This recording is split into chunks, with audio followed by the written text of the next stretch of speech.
It's basically understanding the limitations in therapies. And this is the last talk. This is a little longer because it's a 10-minute video. We're going to go to, Carlos, we're going to go to facial framing. You can pull that up for me, please. So this is something new that I've been working with here, and it's really exciting for me because the triangle idea around the eyes has really made a huge impact. And if there's a take-home of this entire lecture is understanding the triangles. So we're going to get to that as we progress through this lecture. No disclosures. As I told you, the evolution from the big to the small cannula has changed everything. And once you get a new tool, you start to develop an aesthetic over time. Why is the cannula so important? I think there's a safety issue with embolization, and that's important. But also, it allows me an incredible ability to shape a face. Level precision, when you start to really contour a face beautifully. Why? Because I can put that cannula, sit there and fill it like a tank of gas. I just fill it. I'm just watching that change. Where the needles, every time I go in, I have risk a massive bruise. And I just don't like that, or other problem. And if for you, if you do great work with needles, great. Do what you want to do. We all have ways to do what we do. I'm just telling you what works for me and why. Women, in particular, as I said, look too closely. So I tell my patients before I start, you're asymmetric, here's how you're asymmetric. I'm not going to fix it because what happens otherwise is I fix 80% of the asymmetry, and the 20% I didn't fix, they thought I created. All the time, every day, I got to take a photo. Oh, I used to be more asymmetric. I didn't know that. So show them the asymmetry beforehand. Tell them all these little areas you will not be happy with because you're going to judge your face close up with magnification. You're going to think I suck. But the way that you're going to judge my work, the way I encourage you to judge my work, is when someone sees you from a distance, have they said, you look better? In fact, what is the question I always ask my patients when they walk in the room? How many compliments have you had? And I have to frame it, because no one asked me if I had any work done. Well, that's good. I mean, how many times have someone said, you look good, wow, you look great, what have you? That's how I calibrate my work. And how I calibrate is how I look at the patient and have I succeeded or not. And that's how you should calibrate your work, because why do we get up in the morning? Make a nose smaller, make a nostril better, make a brow higher, make a jawline straighter, or make someone more attractive so they engage better in a social professional life. So think about the why. I always start with that big overarching why and push back toward what we're doing, because at heart we should be artistic in what we do so that they look good, So starting with framing, we're going to talk about a larger scale frame, which is the frame. You see these circles around the face, and that perimeter is now where I am focused. To me, it is the driving focus. It makes no sense, right? Because we think, and I think we've always focused right here. This is, of course, where we're going to engage, but the perimeter affects the way we see. It's like a halo around the face that makes an impact, but then also around the eyes. There's a frame around the eyes, and there's a frame around the mouth. And when you start to see these circles, I want you to sort of burn and etch this into your brain. That shape that's there is how I start to engage with every patient. I'm looking, where are the holes in this design? Okay, and that's sort of a way maybe that you can think about it, and that framing element is really a way to understand it. So if you go back and look at that initial photo that we showed the evolution, look at the frame, and frame. You can see, yes, wrinkles, yes, maybe some gravitational components, yes, maybe some sun damage, but look at those three frame elements and you start to see, when you get a new paradigm to see things, you start to see where things go. And then, giving this credit to Bill Little, which is really to see that our upper facial fullness, if we start filling it, actually it makes it look younger. So I'll be worried about looking fat by filling up here. No, but it reshapes the face. I'll show you some before and afters for that in a second. But it's filling this area so that it actually changes the way you read the entire face. It doesn't make him look fat if it's done well. It makes him look thinner. And because that change where the lower portion becomes a problem is really what ages a face. So, looking at that shape is important. And also, yes, we talk about the 3/4 ogee. That's important, that having no visual breakpoints. But as I said, for me, it's really about focusing on the frontal work. So we're going to talk about how to fill the frontal area and what are the key zones that we're working on. These are it. 1, 2, and 3. Stay away from here in general, because unless you have an over-skeletonized face with no, from a facelift or being really skeletonized, I don't often do the lower outer face. But I actually do it on occasion when everything else is balanced if they're really gone, because they need a little bit out here. But generally, I'm trying to create that inverted egg shape. So I'm hitting temple, I'm hitting the zygomatic arch, but really the subzygomatic arch. So where you feel the bone, below the arch of the bone, where you get that dip. Because why is that? Because the arch of the bone, that convexity that you see from a frontal view, has two adjacent concavities, temple above, subzygomatic arch below, and that pattern recognition is what we read as old. And so when we start to shape that outer concavity, bridge it with the convexity, so it goes concave down to, convex down to convex, I personally think you create a result that looks more youthful. And then this 3 is really a confluence of anterior chin and pre-jowl. And so I say these areas, but really be careful with that lower outer portion that I think can be problematic. So in this area, the eye framing, we're going to go into much greater detail. It's upper and lower. And then for this is really the canine. Oftentimes, I don't even fill the whole nasolabial groove, I just hit the canine, and that usually changes the way you read the face, especially if I'm down to not having much product left. We'll talk about how to prioritize product in a second. Anterior chin, pre-jowl sulcus. So those are things that are important. Temples, how do you do it? Remember what I said. You're going to stand to the side of a patient and fill. Great, that's good. Come back to the front view. Are you bulging it? And have you changed the way you read the face? What does that mean? One, I want to see the convexity. Another point is, look at the conjoint tendon. This little area here, is there a bony dip? So a lot of times that little shadow point transitioning from bone to here is a fail point. So I'll go back, fill it, then come back to the front, look at that shadow point, is it improved? I'm constantly looking for these micro shadows of improvement if possible, and I just mold it as needed.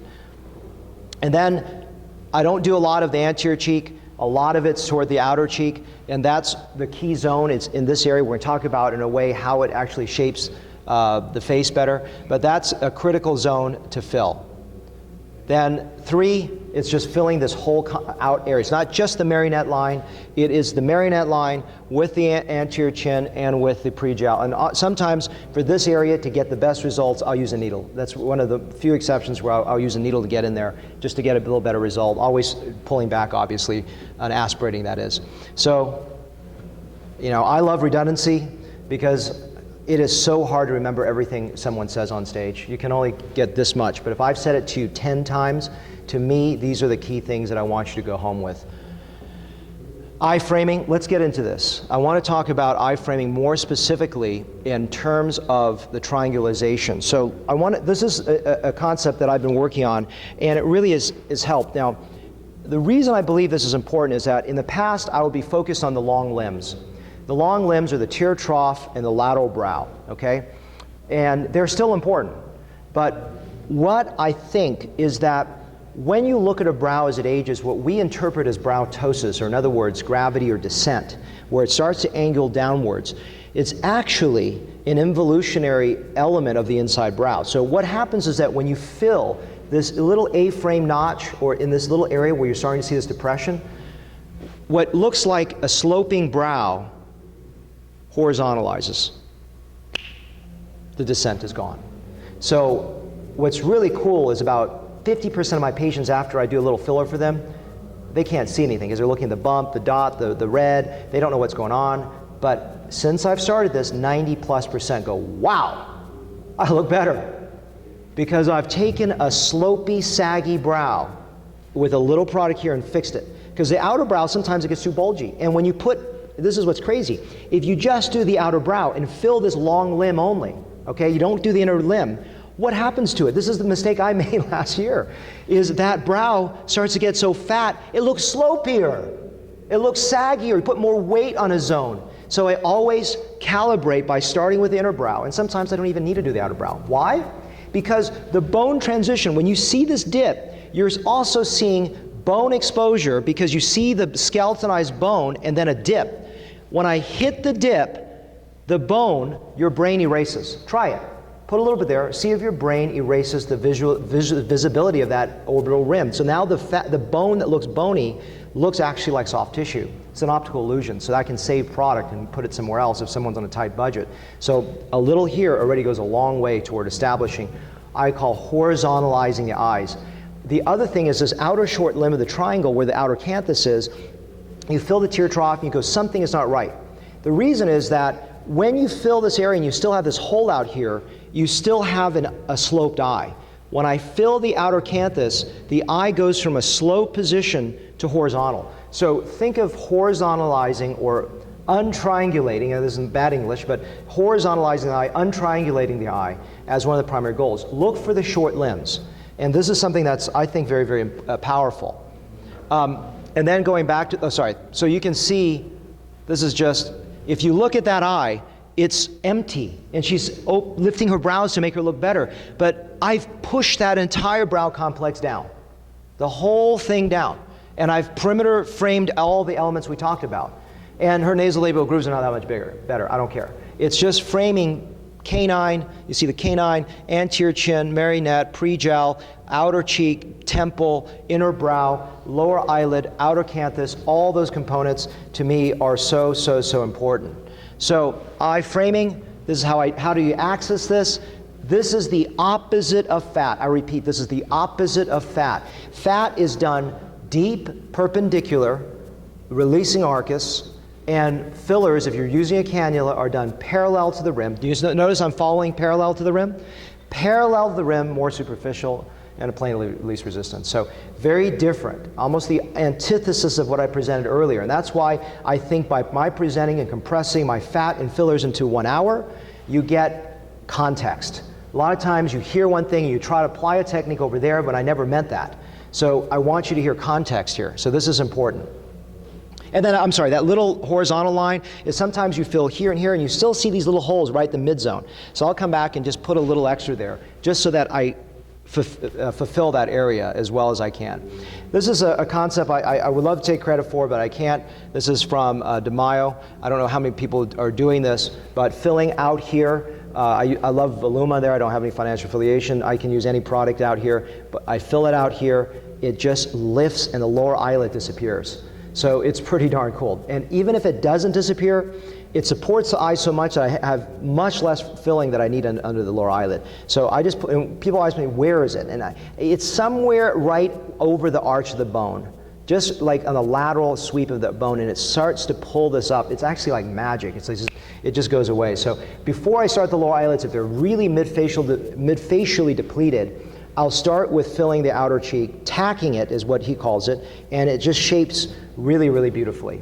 So we'll finish, well, we have a lot more to talk about, but we'll finish with the mouth framing as the conceptual element, is just filling that zone. And this is an area that's very, very important to fill.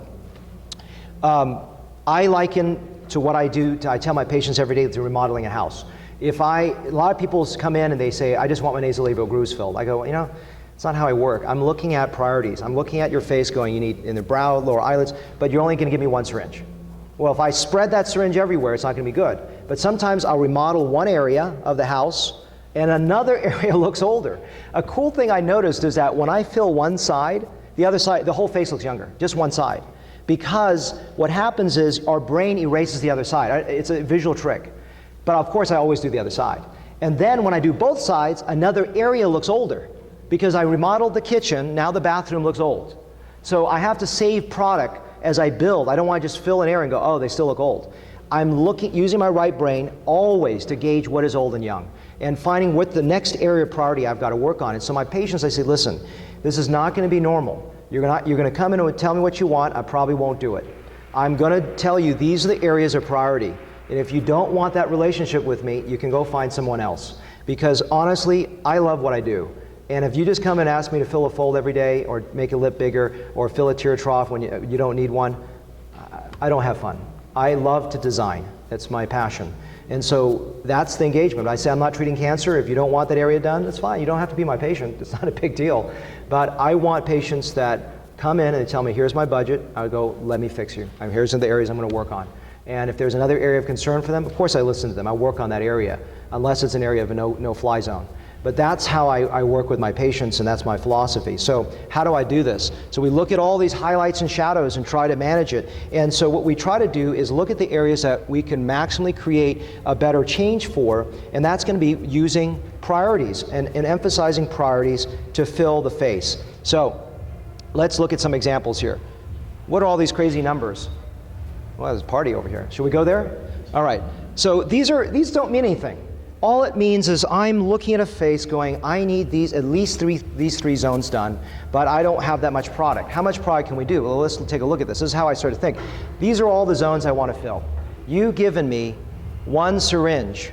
I'm going to do a certain percentage in these three zones, and I'm not going to make one area perfect, because if I do everything in one area, you're not going to look better and you won't look balanced. If I spread that syringe over the whole face, you're not going to look better. So it's this right brain. I'm filling. And my staff, you say, well, is it trainable? Yeah. My staff tell me, Dr. Lamb, you should put it here. I go, look, yep, you're right. Years and years of seeing every patient teaching. I love teaching. I teach my staff over and over to see what I see. They see it as well as I do.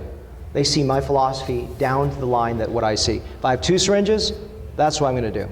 Is it exactly this? No, this is a qualitative comment. This is not like, I think he told me 63% in some area 4. No, this is a gestalt. So this is how I approach a face based on where I'm going to do it. And zones that make a difference. Sometimes I need more than one, sometimes I need less. And that's all this is saying. But I always use the word asymptote, and I just explain it because most people don't know what that word means. It just means I'm never going to get perfect.